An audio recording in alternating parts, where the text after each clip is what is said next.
Boa noite, pessoal. Dando prosseguimento a mais um evento da Calipe EAD. Hoje a gente tem o prazer de ter a participação do professor Dr. Fabrício Costa, ele que é professor livre-docente da Universidade de São Paulo de Ribeirão Preto, da USP de Ribeirão. Ele tem um diploma de Medicina Fetal da Fetal Medicine Foundation e é professor também da Monash University na Austrália. E, infelizmente, estamos perdendo novamente. Ele passou a última temporada aqui, mais ou menos 2 anos, né, Fabrício? 2, 3 anos aqui, e está voltando. 2 anos. 2 anos. E está voltando novamente para o primeiro mundo. E é uma pena, mas vai continuar com a gente na Comissão Nacional Especializada de Ultrassonografia em Ginecologia e Obstetrícia da FEBRASGO. E continua fazendo os trabalhos aqui no Brasil, coordenador de alguns estudos importantes aqui no Brasil, e hoje ele tem uma difícil missão de simplificar e desmistificar o diagnóstico e o rastreamento da espinha bífida no primeiro trimestre.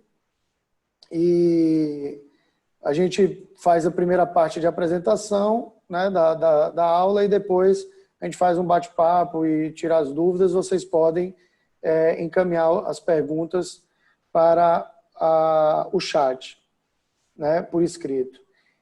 Eu vou desabilitar, né, o meu vídeo e o áudio e de todos que estão participando, exceto de Fabrício, para não ter nenhum tipo de distração na sua apresentação. Fabrício, é um grande prazer, boa aula, e aí quando você terminar a gente retoma.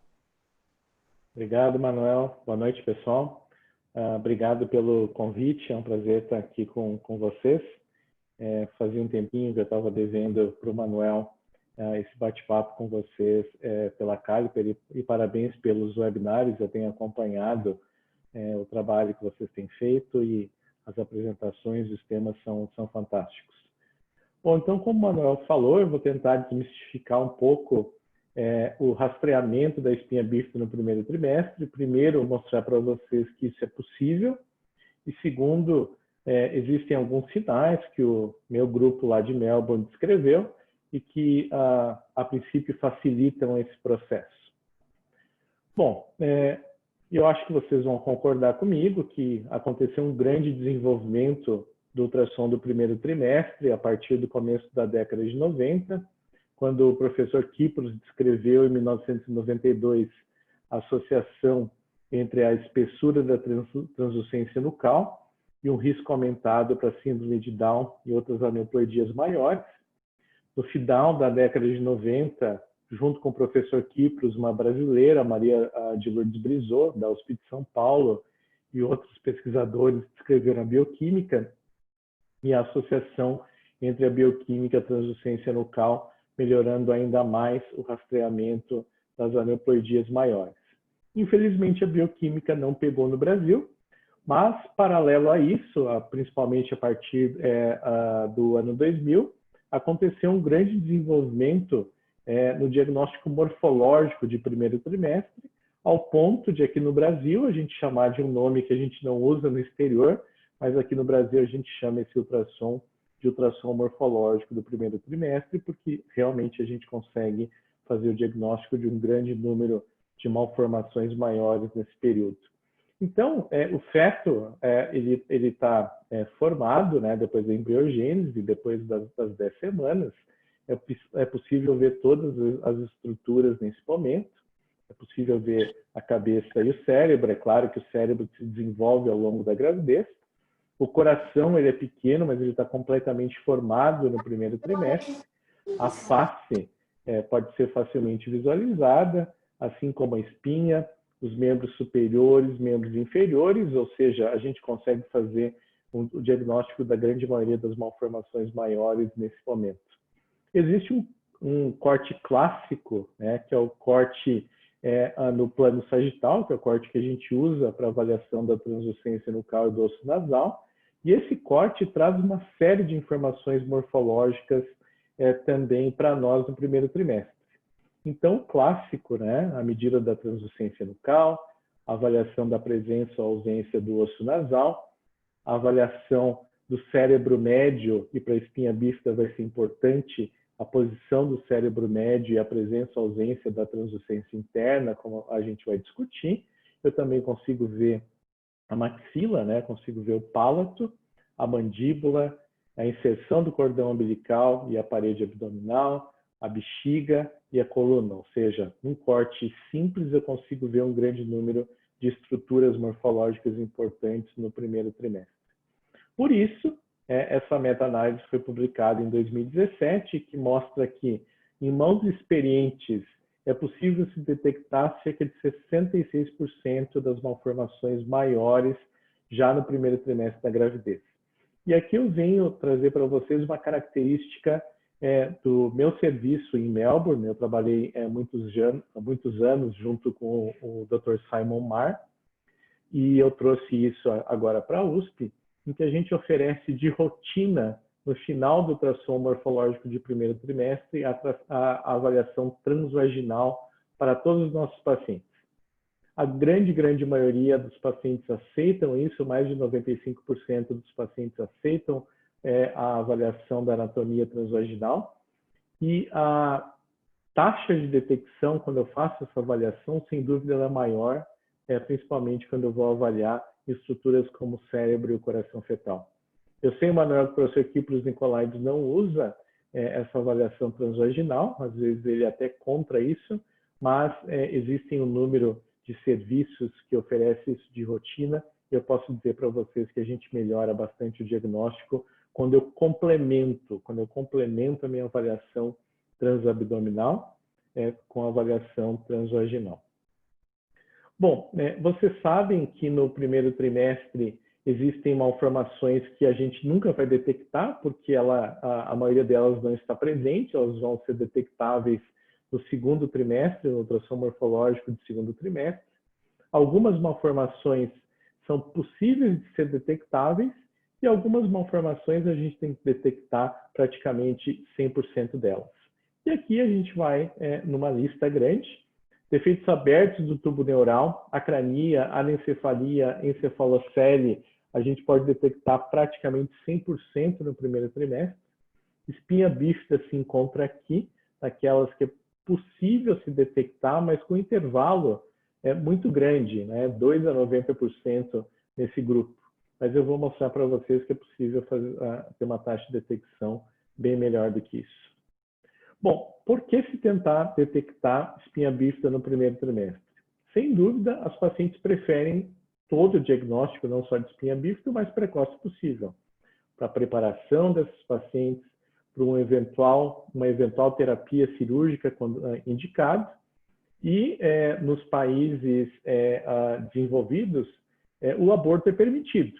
Infelizmente, independente de convicção religiosa, como profissional de medicina fetal, eu não posso pôr a minha convicção pessoal no aconselhamento que eu faço para os pacientes. Então, independente da minha convicção religiosa, se oferece nos países desenvolvidos a possibilidade de interrupção da gravidez quando se detecta espinha bífida. Na Austrália, 90% das gestantes só interrompem a gravidez quando se detecta espinha bífida. Vocês sabem que no Brasil, isso é proibido por lei, em termos de malformação. É um defeito aberto do tubo neural, que é a acrania, a anencefalia, é o único hipótese que é permitido por lei no Brasil, e é isso que a gente faz, claro, sobre a legislação do nosso país. Bom, por que é importante a gente pensar em coisas diferentes no primeiro trimestre? Porque os dois sinais clássicos de espinha bífida, que é a cabeça em formato de limão e o cerebelo em formato de banana, né, o sinal da salada de fruta, eles não são visíveis no primeiro trimestre, eles são visíveis no segundo trimestre, na época do ultrassom morfológico de segundo trimestre. Então, a gente tem que pensar em novos sinais para tentar detectar a espinha bífida cedo, entre 11 e 13 semanas, que são diferentes desses. E a partir de 2009, uma série grande de publicações, incluindo do nosso grupo, apareceram na literatura, tentando identificar esses casos. E, como eu mencionei no começo, a gente vai dividir com vocês dois sinais que o meu grupo descreveu na literatura, e eu acho que eles são sinais fáceis, eles podem ser utilizados do ponto de vista clínico. Bom, qual é a taxa de detecção de espinha bífida no primeiro trimestre? Existem 2 trabalhos importantes. Um do grupo do professor Nicolaides, né, que a Argyro Singelac publicou em 2011, uma casuística gigantesca, e ela mostrou uma taxa de detecção bem baixa de espinha bífida, de somente 14% no primeiro trimestre.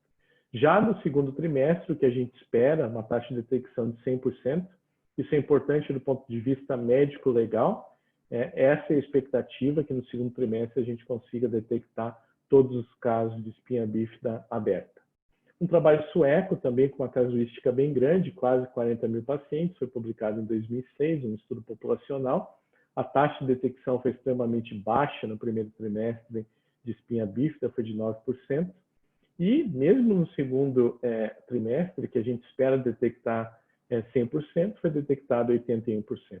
Isso quer dizer que os suecos, pelo menos naquela época, precisavam de mais treino na detecção de espinha bífida mesmo no segundo trimestre. Bom, como eu mencionei para vocês, esses sinais todos que a gente vê no segundo trimestre, eles não são detectáveis no primeiro trimestre. E aí, em 2009, o Schauer, né, da Alemanha, junto com o professor Kyprios Nicolaides, descreveu pela primeira vez um sinal utilizando o mesmo plano de corte sagital que a gente faz para avaliar a translucência nucal. E ele chamou isso de translucência interna. Tá? O que é a translucência interna? Nada mais é que a ausência do quarto ventrículo, ou seja, em fetos com espinha bífida no primeiro trimestre da gestação, a translucência interna não é detectada, ou seja, o quarto ventrículo cerebral não é detectado, ele é colapsado. Tá? Então, o que é isso? Tá? Aqui eu tenho o plano sagital do feto, o mesmo plano que a gente avalia a translucência nucal, a gente avalia as estruturas do cérebro médio, e o que acontece no caso de espinha bífida? Por uma diminuição da pressão ao nível da coluna, existe uma diminuição da pressão no cérebro e existe uma migração, acontece, deixa eu ver se meu vídeo vai funcionar, estava funcionando, isso, acontece uma migração do cérebro médio e posterior em direção à região occipital e com isso o colapso da translucência interna. Basicamente a translucência interna é essa região anecoica, então o quarto ventrículo é essa área, e no caso de espinha bífida, a gente não visualiza essa área por essa migração posterior dessas estruturas. Revisando com vocês a anatomia sagital no primeiro trimestre, ela aparece a cabeça do fêmur, em que a gente tem aqui o tálamo, a gente tem o cérebro médio, esse aqui é o tronco cerebral, e basicamente a gente vê 4 linhas hipoecogênicas ou quase anecoicas nessa idade gestacional no córtex sagital. E o que são essas linhas? Então, essa aqui é o tronco cerebral, esse aqui é a translucência interna ao quarto ventrículo, a mais posterior, justo occipital, é a cisterna magna, e finalmente a gente tem a translucência nucal. Agora vocês me perguntam, Fabrício, é fácil ver isso? Eu digo a vocês que talvez não seja tão fácil a visualização da translucência interna, justamente por essa justaposição de elementos hipoecogênicos ou anecoicos nesse corte sagital. Mas a gente, depois que o Schauer descreveu isso, a gente resolveu olhar os nossos casos de maneira retrospectiva. Aqui é um exemplo de ultrassom de primeiro trimestre normal, tá? Em que eu vejo nitidamente a translucência interna presente, e a gente foi avaliar 2 casos que nasceram com espinha bífida e rever as imagens de primeiro trimestre. Esse aqui é o nosso segundo caso. Realmente a gente não percebe a translucência interna nesse caso. Esse foi o nosso primeiro caso, né? Uma outra gestação, em que a gente também não percebia a translucência interna, ela se encontrava colapsada num caso que posteriormente se confirmou de espinha bífida. Então, opa, parece que dá certo, parece que a translucência interna tem o seu valor. E aí, a literatura, como sempre, ela todo novo método ele tem que ser reprodutível. Mas aí começaram a surgir, em 2010 e 2011, relatos de casos em que o feto tinha espinha bífida, mas a translucência interna era normal, era presente. Opa, aí surgiu um alerta. Parece que então não é bem assim.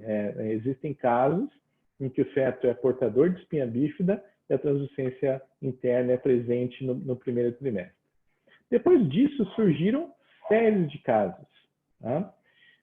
A primeira delas, publicada pelo Fong em 2011, mostrou que de 8 fetos com espinha bífida, somente 4 deles não possuíam a translucência interna visível no primeiro trimestre. Depois, o próprio Shawi, a série original dele, ele publicou 4 casos de espinha bífida, os 4 tinham a translucência interna ausente. Depois disso, em 2011, com 6 casos, ele percebeu que a ausência completa era somente em 2, em 4 era possível visualizar pelo menos um pouco de fluido no quarto ventrículo na translucência interna. Então, o próprio autor reconheceu que parece que esse sinal não é tão grande. E, na época, a maior série de casos foi publicada em 2013, com 52 casos, e mostrou que a ausência da translucência interna diagnosticava espinha bífida em por volta de 30% a 35% dos casos, com 10% de falso positivo. Ou seja, detectava 1/3 dos casos de espinha bífida, mas perdia 2/3. Ou seja, não é um método realmente muito bom.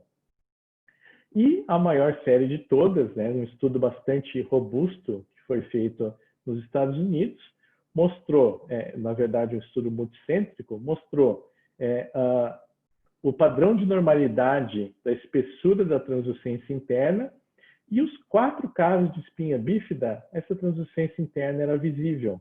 Olha só, esses são os 4 casos de espinha bífida que teve nessa maior casuística. Em todos eles, a translucência interna era visível e era acima do percentil 5. Então, realmente não é um método muito bom para o rastreamento de espinha bífida no primeiro trimestre. Então, se tentou buscar novos métodos para realizar essa triagem, né? Então, outros trabalhos surgiram na literatura. Um trabalho muito interessante é uma coisa que a gente já sabe. Então, essa é a teoria que a translucência interna desaparece, porque eu tenho uma migração do cérebro médio e do cérebro posterior. Então, por que não usar o diâmetro do tronco cerebral, que é essa estrutura aqui, e também a distância entre o tronco cerebral e o osso occipital? Se existe uma migração para posterior, como vocês veem aqui, quer dizer que a razão entre a espessura do tronco cerebral e a distância entre o tronco e o osso occipital, no caso de espinha bífida, seria maior que 1, em que eu observo um espessamento do tronco cerebral e uma diminuição do espaço, da distância entre o tronco cerebral e o osso occipital. Então, esse foi um outro sinal descrito na literatura. Então, basicamente, no córtex sagital, o que eu tenho é uma migração para posterior do cérebro médio. Tá? Isso pode ser, então, avaliado de certa monta pela translucência interna, mas pode ser avaliado também de maneira objetiva, fazendo a relação tronco cerebral e tronco cerebral osso occipital, e também pode ser feito de maneira subjetiva, quando eu percebo a migração dessas estruturas para posterior. Bom, se eu consigo fazer isso em corte sagital, será que eu consigo ver estruturas que vão me ajudar no corte transversal, no corte axial? Infelizmente, esse vídeo aqui ele não está rodando, mas basicamente ele é um sweep, né, de cima para baixo, em que basicamente a gente vê aqui a região posterior, occipital, região frontal. Se eu tenho um corte mais superficial, eu vejo os ventrículos laterais e vejo os plexos coroides, que nessa idade gestacional eles são proeminentes, e vejo o terceiro ventrículo. Se eu chego bem para o inferior, eu começo a ver o cerebelo, que está terminando a sua formação nessa idade gestacional. Mas o que chama mais atenção é que eu consigo ver entre o superficial e o profundo, eu consigo ver muito bem o cérebro médio, que é essa estrutura aqui na linha média. E esse box, esse retângulo aqui, é o aqueduto de Sylvius, que no ultrassom ele aparece como um retângulo anecoico. É bem fácil de ser visualizado no primeiro trimestre, entre 11 e 13 semanas, quando a gente procura ele. Tá? E aí, o que a gente começou a perceber, e isso foi uma ideia original, então, do Simon Marr, que é o meu ex-sócio de Melbourne. Ele começou a perceber que em fetos com espinha bífida no primeiro trimestre, acontecia uma migração do cérebro médio, em consequência do aqueduto de Sylvius, para posterior. Tá? Isso se correspondia à imagem ultrassonográfica, em que eu tenho essa migração e o desaparecimento do aqueduto de Sylvius. Como eu mencionei para vocês, o aqueduto de Sylvius é fácil de ser visto. Ele é basicamente esse retângulo anecoico que eu consigo ver no cérebro médio. E a gente foi atrás dos nossos casos para ver se isso é verdade. Na época, a gente já tinha 14 pacientes que tiveram espinha bífida detectada com 20 semanas e que realizaram a ultrassom de primeiro trimestre conosco. E a gente foi avaliar esses casos e perceber, isso aqui é um caso de espinha bífida, em que vocês veem que o cérebro médio está justaposto com o occipito e a gente não consegue ver o aqueduto de Sylvius. E aí começou a procurar na espinha desse feto, e olha só, depois de isso aqui é muito pequeno, avaliar com muito detalhe, você percebe uma pequena abertura da coluna aqui na região lombo-sacra desse feto, que se a gente não tivesse visto esse sinal, provavelmente não perceberia devido ao tamanho bastante pequeno.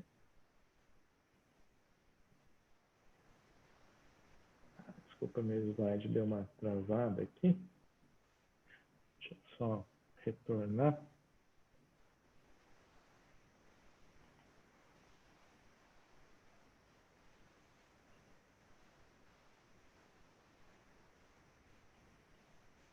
Bom, então a gente descreveu pela primeira vez, foi publicado na revista Branca, a distância entre o aqueduto de Sylvius e o osso occipital, ou desaparecimento do aqueduto de Sylvius no corte axial, como um sinal relacionado à presença de espinha bífida.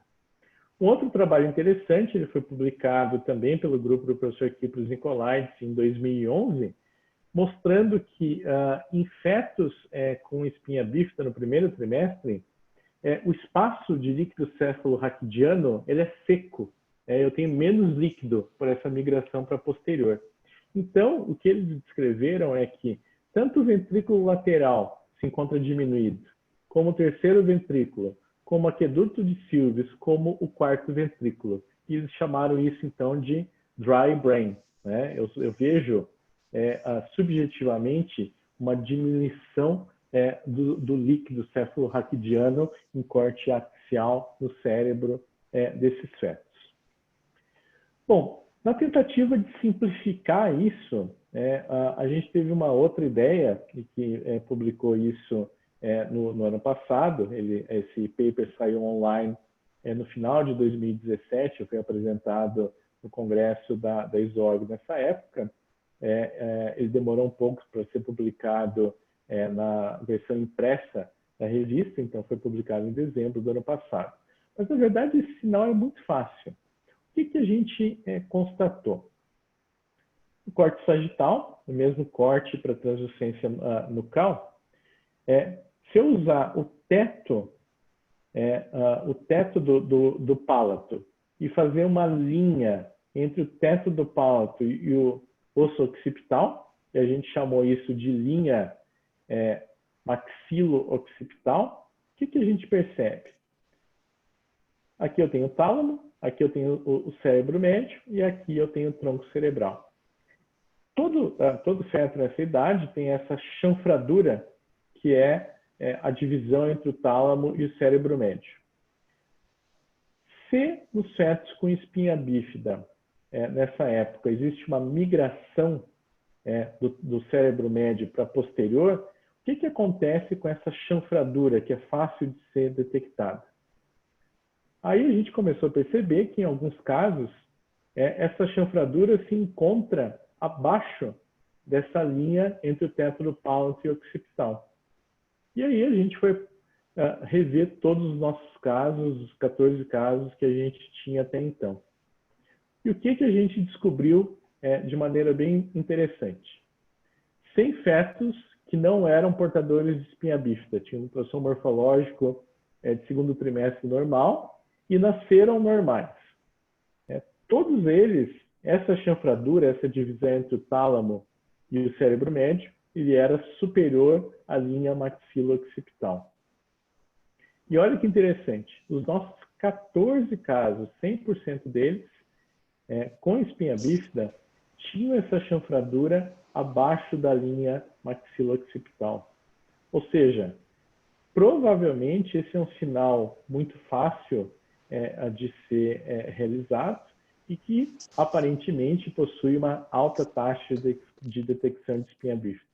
Claro que, como tudo que é novo em medicina, ele tem que ser confirmado por séries maiores e confirmado por outros centros, e essa é a expectativa que a gente está no momento. Então, esse dado foi publicado há pouco tempo atrás.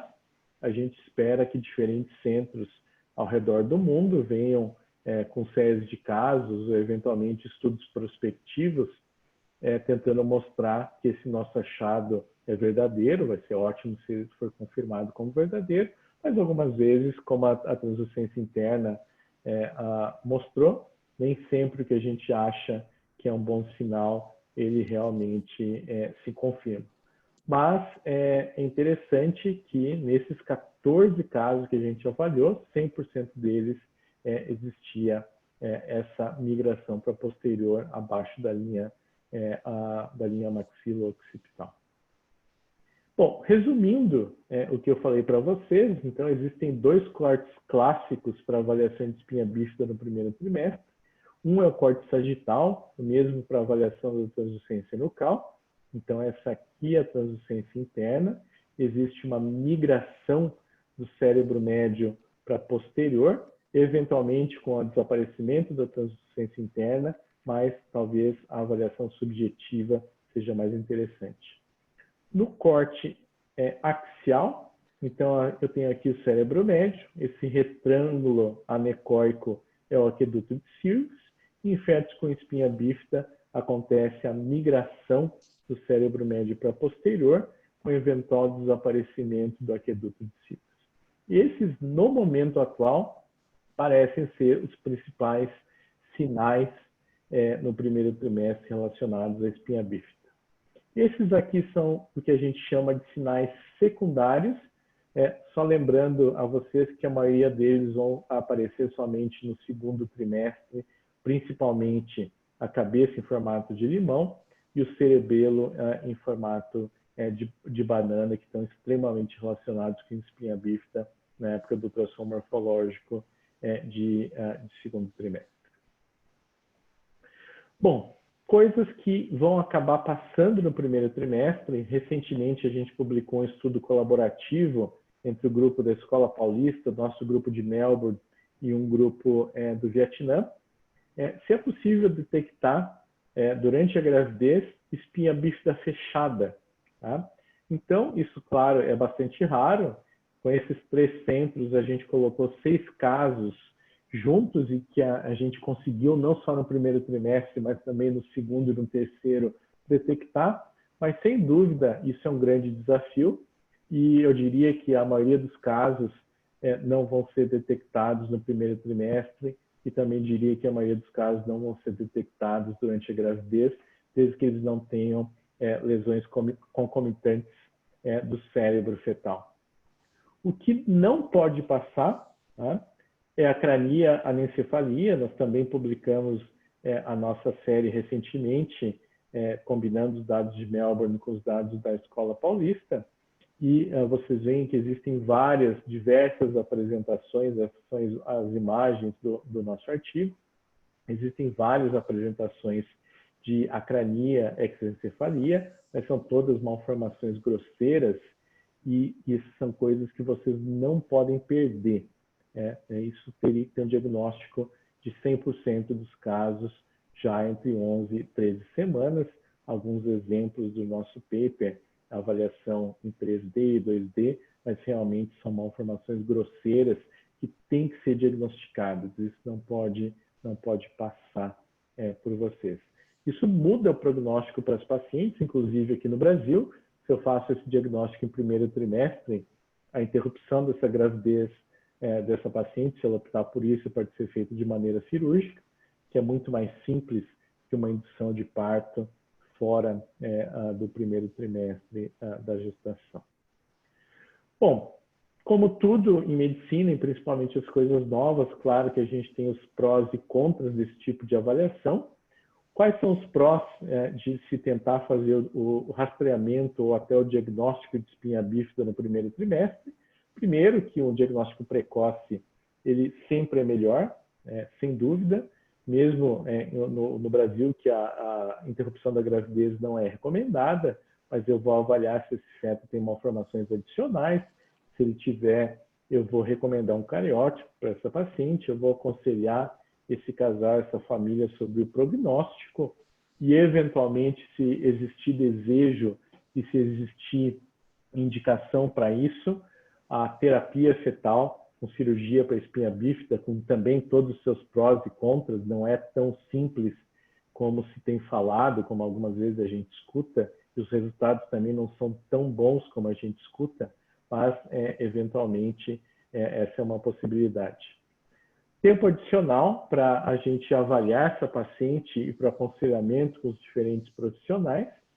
No caso em que a legislação permite, nos países desenvolvidos, os pacientes podem ter a escolha de interromper essa gravidez. E, ao contrário, se eu vejo, e isso é a maioria dos casos, se eu vejo um ultrassom normal, sem esses sinais, eu posso ter uma grande certeza em dizer para essa paciente que é muito, muito improvável que esse feto seja portador de espinha bífida. Quais são os contras? Primeiro, que a gente não consegue fazer diagnóstico em 100% dos casos, a maioria a gente tem suspeição e vai confirmar isso no segundo trimestre, e claro que o casal e a família vão ficar bastante ansiosos quanto a isso. Sem dúvida, a gente vai aumentar o número de exames de ultrassom, porque se eu vejo imagens suspeitas de espinha bífida no primeiro trimestre, eu vou trazer essa paciente de volta já com 16 semanas para reavaliar, então bem antes de 20 semanas. E com isso eu vou encarecer o sistema de saúde e, sem dúvida, quem faz ultrassom tem que ser bem treinado para isso, para a gente não fazer iatrogenias e também não assustar esses casais em alguns casos que não vão se confirmar. Finalizando a minha apresentação, eu gostaria muito de convidar vocês para participarem do primeiro congresso virtual da ISUOG, da Sociedade Internacional de Ultrassom. Vai ser agora, 16 e 18 de outubro. Esse evento vai ser fantástico, tá? É diferente de tudo que vocês viram em termos de eventos virtuais.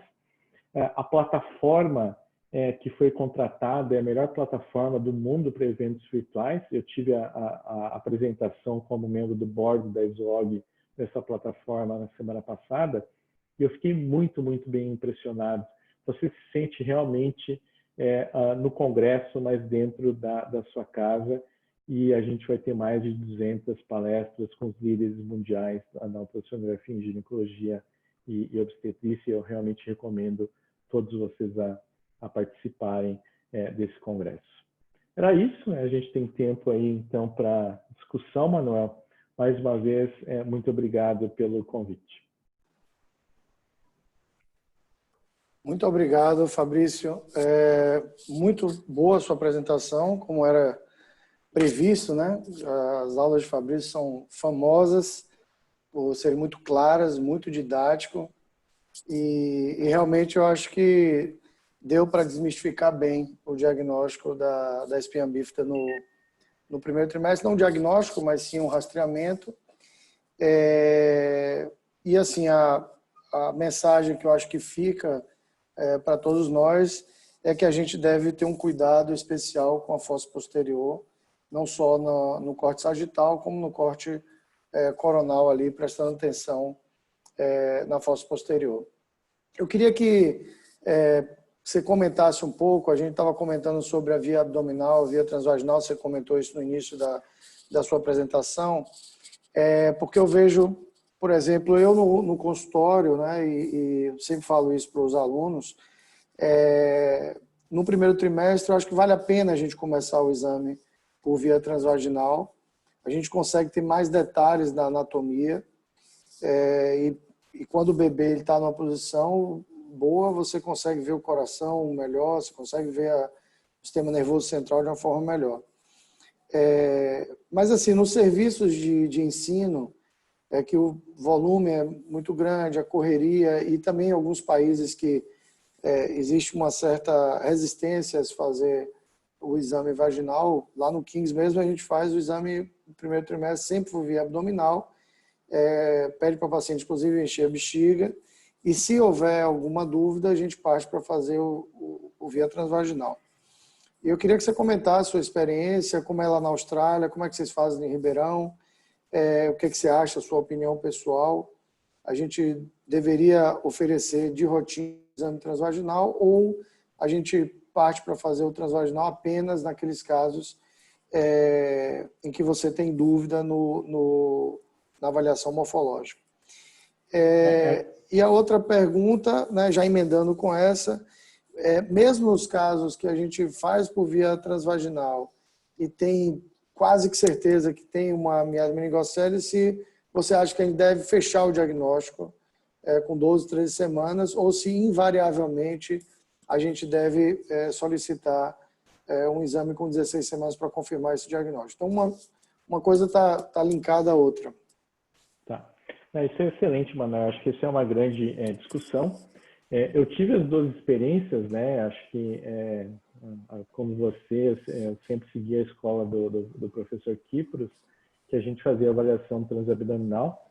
Para medir translucência nucal e avaliar o osso nasal, transabdominal é melhor, né? Pela posição do feto. Então, o que a gente faz no nosso serviço na Austrália é o contrário. E essa era uma experiência muito pessoal do Simon Marr, não é uma prática australiana, é bem do nosso serviço. Tá? A gente começa o transabdominal, avalia tudo, mede translucência nucal, vê osso nasal, e você já tem algumas suspeitas transabdominalmente. Quando você coloca o ultrassom transvaginal no final do exame, você elucida o teu diagnóstico. Se eu tenho alguma dúvida, eventualmente, se tem alguma malformação cardíaca, quando eu passo para transvaginal, muda completamente a minha visão, eu consigo ver isso muito, muito melhor, e para os outros detalhes de anatomia também. O problema é que demanda tempo e experiência, né? E aí entra, principalmente no Brasil, a questão da remuneração, que é complexa, né? A gente sabe que é complexo. Mas pensando que a gente tem que oferecer o melhor para os nossos pacientes, eu acho que é impossível você fazer ultrassom de primeiro trimestre em menos de 30 minutos. Se você dedicar menos de 30 minutos para isso, você não está fazendo um exame bem feito. Se você ainda colocar o rastreamento para pré-eclâmpsia, com realização de Doppler de uterina, história clínica, pressão arterial média, você vai demorar mais para isso, é o que a gente fazia de rotina. Então, para o nosso primeiro trimestre, a gente tinha sempre 40 minutos reservado para isso. Eu estou implementando aqui na USP esse tipo de abordagem, mas é um ambiente diferente, né? Então, assim como o Kings, a gente tem mais tempo num serviço acadêmico para realizar esses exames. O grande desafio é como fazer isso na prática do convênio de saúde, que a gente sabe que infelizmente paga pouco. A forma disso, eu acho que é educar os convênios que o ultrassom transvaginal tem que ser pedido junto com o morfológico de primeiro trimestre, assim como o Doppler. Então, você vai ter um ultrassom no primeiro trimestre, mais transvaginal, mais Doppler. Aí justifica você demandar 40 minutos para isso. A tua segunda pergunta ela também é muito boa. Eu acho que nesse momento, quando a gente fala de primeiro trimestre, a gente ainda fala de rastreamento de espinha bífida. No Brasil é mais tranquilo, porque a interrupção não é permitida, né? Pelo menos por lei ela não é permitida, então as pacientes não vão correr e agir na informação que você está passando para elas. Na Austrália, na Europa, isso é diferente, porque se você passa uma informação, um diagnóstico para a paciente, a maioria dos casais vão agir, eles vão interromper a gravidez na maioria das vezes.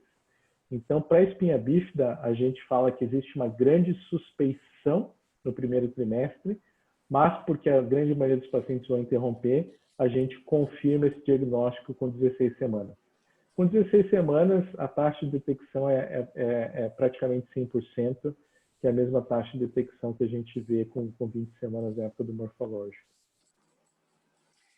Eu queria que você comentasse um pouco mais sobre a medida do tronco cefálico e a relação, né, BS, BSOB, porque muita gente faz um pouco de confusão com a translucência intracraniana, aonde medir. Não sei se você poderia mostrar novamente aí a imagem para ficar mais claro para quem está começando a fazer essas medidas. Só para a gente reforçar.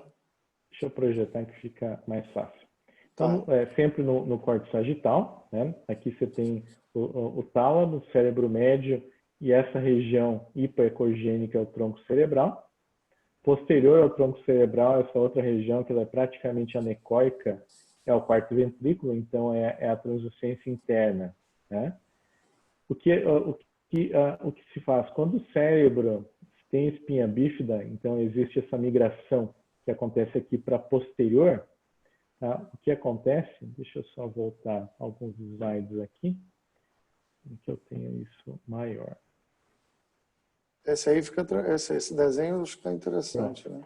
Isso. Então, isso. O que acontece? Essa migração para posterior acontece um espessamento do tronco cerebral, ou seja, um aumento do diâmetro do tronco cerebral, e uma diminuição da distância entre a borda inferior do tronco cerebral e o occipito. Então, na medida que eu faço, eu meço o diâmetro do tronco cerebral, que é aquela região hipoecogênica, e aí eu meço a distância entre a borda posterior do tronco cerebral e o occipito. Tá? Então, como existe um espessamento dessa região, essa relação ela se torna maior que 1. Tá? Então, essa é a forma que a gente mede. E o desaparecimento da translucência interna se deve por essa migração, mas como eu mostrei para vocês, vários e vários casos de fetos com espinha bífida, a translucência interna ainda era visível. Eu, sinceramente, eu acho que a translucência interna não é um bom parâmetro. Já o cérebro médio, eu particularmente eu acho mais fácil, então a gente vai um pouquinho abaixo da medida do diâmetro biparietal, em que eu vejo o cérebro médio, e é bem fácil, se vocês começarem a reparar, eu nunca tinha prestado atenção no aqueduto de Silves antes, mas quando a gente começou a trabalhar com isso, ele é muito fácil de ser visível, ele é um retângulo anecoico, tá? Então essa é a representação normal, e quando eu tenho defeito aberto, essa mesma migração ela acontece, olha só, o cérebro médio, e em alguns casos o aqueduto de Silves ele fica muito perto do occipital, e em alguns casos ele vai desaparecer. Tá? Então eu não participei desse estudo, mas o Simon publicou o normal range, né, a variação de distância normal do aqueduto de Silves para o occipital, né, em fetos normais. Isso acontece em vivo, né, acontece essa migração, e a maioria das vezes acontece o desaparecimento do aqueduto. Eu acho que essa avaliação axial ela é tecnicamente mais fácil do que a avaliação sagital. Te respondi? Com certeza, maravilha. Ficou bem claro na sua apresentação, mas só para reforçar, porque eu acho que isso é o que faz com que desmistifique essa avaliação e fica bem tranquilo. A outra pergunta que eu tenho para te fazer é em relação ao cariótipo, né? Apesar da gente saber que a associação da espinha bífida com cromossomopatia é muito pequena, os protocolos, né, para indicação de cirurgia fetal, eles continuam obrigando a fazer o cariótipo fetal. Queria saber a sua opinião em relação a isso e emendar outra pergunta em relação a situação da cirurgia fetal na Austrália, né? E o Dr. Marcelo Monteiro, ele pergunta: professor, a cirurgia fetal mais precoce, em torno de 20 semanas, parece trazer alguns benefícios como menor chance de shunt, mostrado em trabalhos nacionais, mesmo porque o Brasil não é permitido interrupção.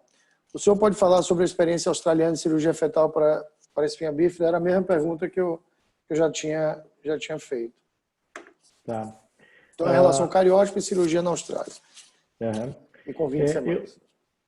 O cariótipo, apesar de, como você falou muito bem, espinha bífida isolada, ela não está associada com aumento de risco de aneuploidia. O grande problema é se a gente perdeu alguma coisa, né? Se esse feto tem alguma malformação adicional, que aí aumentaria o risco de aneuploidia e por acaso a gente não conseguiu detectar. Como a cirurgia fetal é um evento extraordinário, é uma grande cirurgia com muitos riscos, eu acho que a gente tem que ter certeza que esse feto é cromossomicamente normal.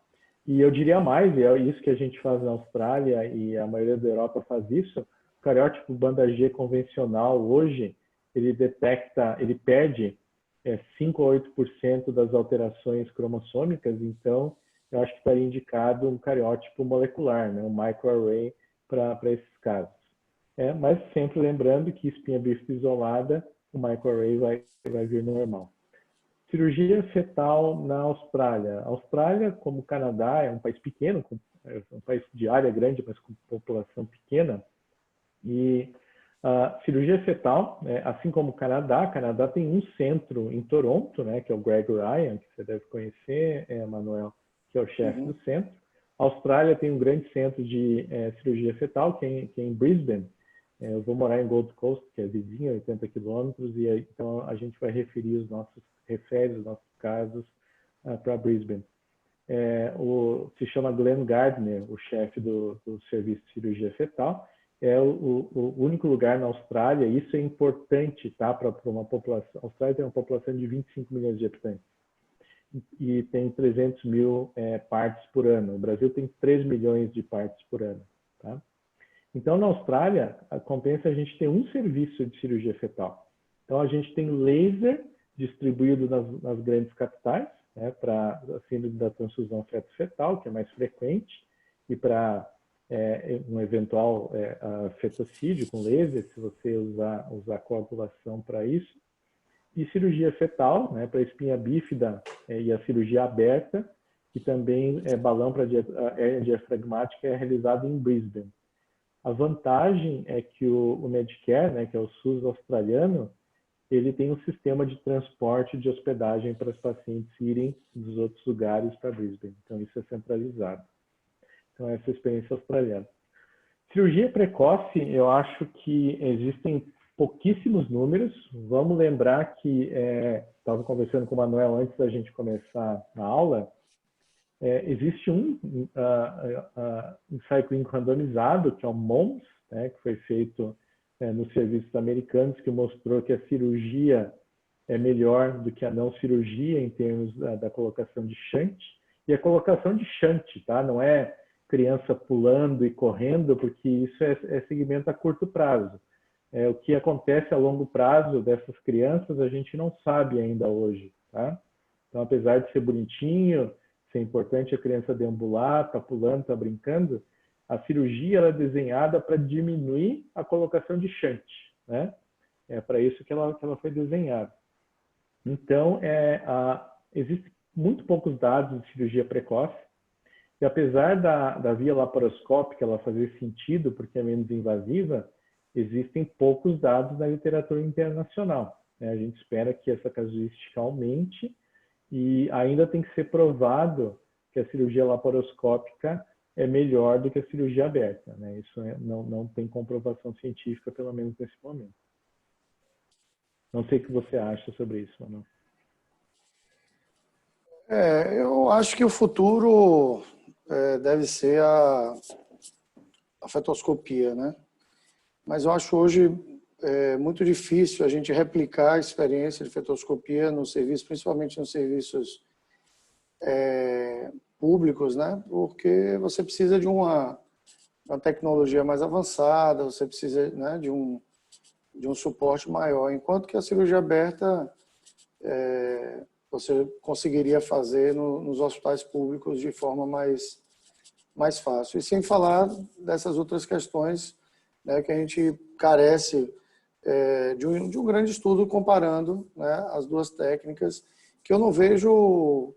Eu vejo as pessoas comparando diversos centros, né, os resultados, mas eu ainda não vi ainda um trabalho que pudesse fazer com o mesmo grupo de pacientes, randomizado, um grupo vai fazer, né, por fetoscopia e o outro aberto. Fabrício, se você me permite, eu queria fazer uma enquete aqui com os nossos participantes. Claro. Eu fiz uma pergunta aqui se a gente, né, se você faz o rastreamento de espinha bífida no seu exame de rotina no primeiro trimestre. É anônimo, a gente não vai saber o que cada um respondeu. E eu gostaria que que todos vocês respondessem.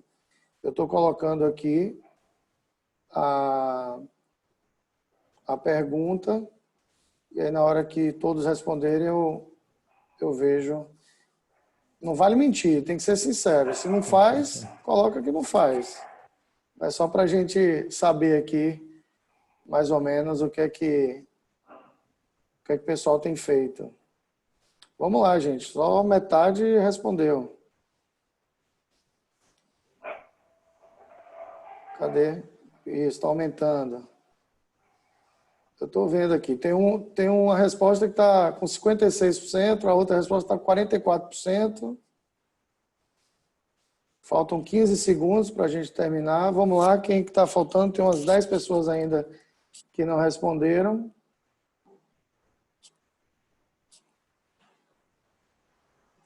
Deu um minuto, eu encerro aqui. Eu vou encerrar aqui. Então, 53%.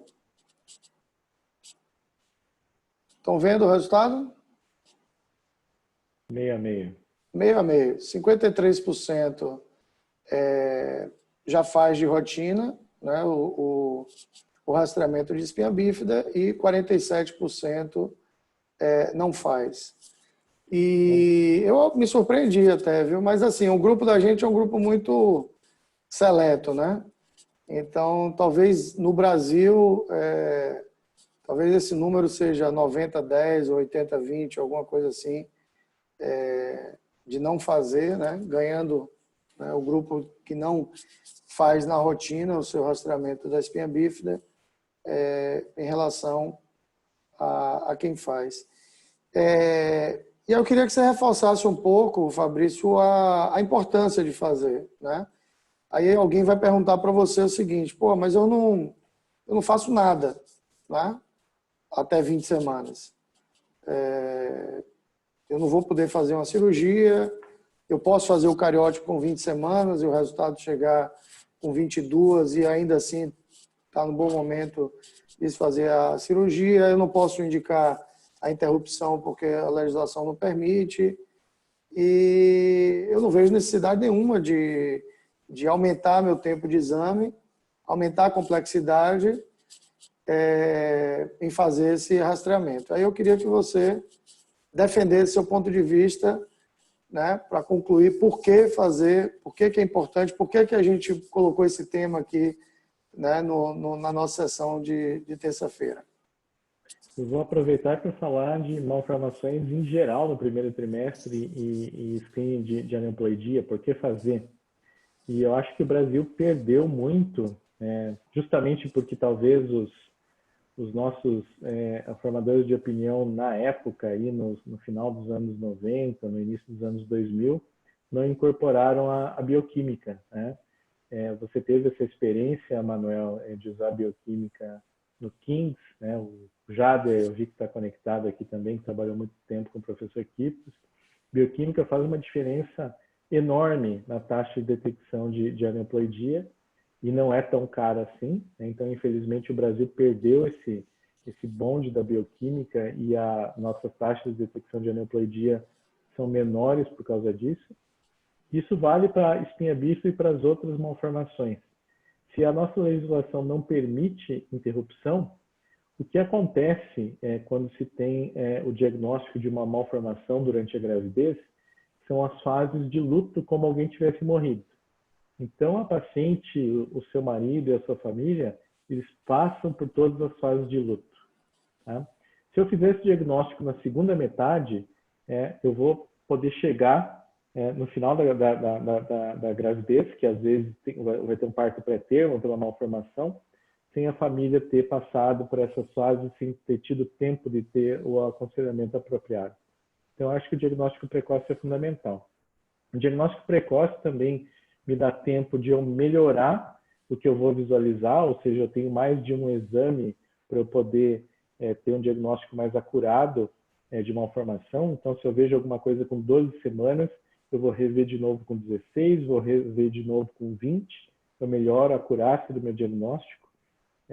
Eu melhoro o tempo de realizar o meu diagnóstico pré-natal, mesmo se eu não fizer biópsia de vilo coreal, a gente faz bastante no exterior com malformação maior e faz pouco aqui, né? A gente faz mais amniocentese no Brasil, mas eu aumento a minha janela de tempo. E o que a gente tem visto, isso é uma característica de serviço público, infelizmente, isso deve acontecer com vocês também, que um número gigante de malformações maiores chega nos nossos hospitais terciários extremamente tarde. Então, fica difícil a gente confirmar o diagnóstico, fica muito difícil aconselhar a paciente, fica muito difícil encaminhar para qualquer terapia, né? No caso de São Paulo, a USP de São Paulo é um serviço de referência que a gente consegue mandar aos nossos pacientes. Então, a gente tem visto uma dificuldade muito grande com as pacientes públicas chegarem muito tarde. Se elas tivessem um bom ultrassom de primeiro trimestre, esse diagnóstico seria precoce, ou essa paciente chegaria para mim no hospital terciário muito antes e melhoraria muito o diagnóstico e o manejo desses pacientes. Maravilha, então está bem defendida. Eu queria reforçar o convite do professor Fabrício em relação ao congresso da ESUOG. E eu estava conversando com ele hoje que mesmo que a gente não possa assistir todas as aulas, tem algumas aulas, a maioria das aulas vai começar 4 horas da manhã daqui, ela vai ficar disponível, né, até 6 meses depois do congresso. Então, quem não pôde assistir ao vivo, pode assistir depois das aulas gravadas. Fabrício, eu queria agradecer demais a sua presença e queria dizer que o seu público hoje foi extremamente seleto, né, de pessoas importantes aqui. O presidente da Sociedade Brasileira de Ultrassonografia aqui da Bahia, Sérgio Matos, está com a gente. Toda a equipe aqui de medicina fetal aqui da Caliper fazendo, marcando presença. Meu sócio Marcelo Aquino, Marcelo Monteiro, que é o coordenador de medicina fetal. O Jada, que você comentou aí, que é um grande amigo, está lá de Lisboa, já 11 horas da noite, mas está aqui prestigiando. Então, eu queria agradecer a presença, professor Kleber, Rafael, tem muita gente boa aqui participando, por isso que essa enquete ficou falseada, né? 53% do pessoal não faz, no Brasil acho que não faz. Mas eu queria agradecer novamente e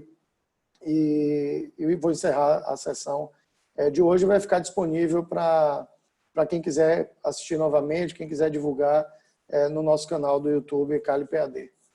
Grande abraço. Muito obrigado, Manuel. Muito obrigado, pessoal. Boa noite para vocês. Tchau. Tchau, tchau.